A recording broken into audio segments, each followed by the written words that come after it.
In this video, I'll be showing you how you can fix software update failed on MetaQuest 3. First is to hard restart the headset by holding the power button.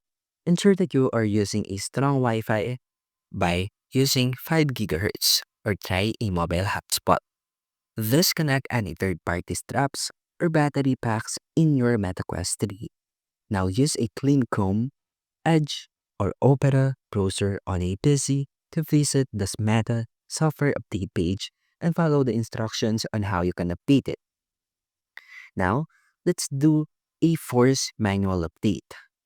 Turn the headset completely off and hold the power plus volume down button until you see the boot menu. Now plug the headset into a PC with a high-quality USB-C data cable and open the browser-based tool on your PC and select the device when prompted. Now select Side Load Update from the boot menu if prompted. Then start the update in the browser.